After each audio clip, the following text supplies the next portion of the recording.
It's interesting what happens when you do get a gun in your hand. There's some kind of thrill in it. And I don't know where it comes from, but I certainly didn't expect it in myself. I've been compromised. Get out now, Lieutenant. That's an order. What about Porter? Look after yourself. Decisions that he makes can end in the deaths of human beings, so he has a lot of responsibility. But I also get to wield a few weapons from time to time.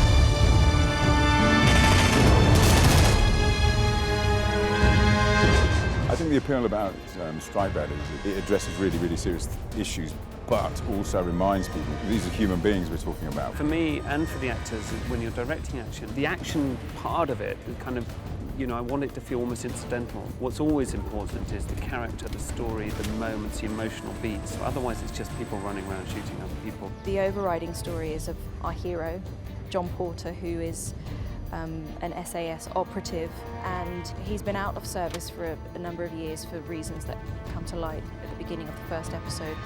He's been through the ranks, his family, his father was a military man, and then this catastrophic thing happens when he's in an operation in Basra and he fails to kill a child who has a bomb strapped to him, which one would perceive to be a heroic act. It was deemed a failure. He had a dead man's trigger. I couldn't shoot it. Couldn't? Or wouldn't? So his career fell apart.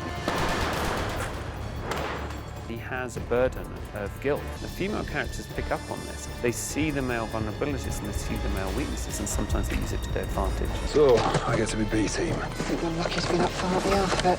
Listen, I'd settle for an hour and you can call me Romeo. It's interesting within this environment that you would never normally actually have probably a female character, so it's great to see a woman in that environment and one that's very kind of uncliched, if you like. Sir, we have a location, Al Khalifa. I'm a Section 20 operative, so my world is really in the control room, and I work very closely with COLLINSON. He's a man who wields a lot of power. He's in charge of an organisation that is the sort of military hand of intelligence. Major Collinson heads up the unit. With Hugh's experience in the field and his specialist Arabic knowledge, he's uniquely placed to resolve the situation.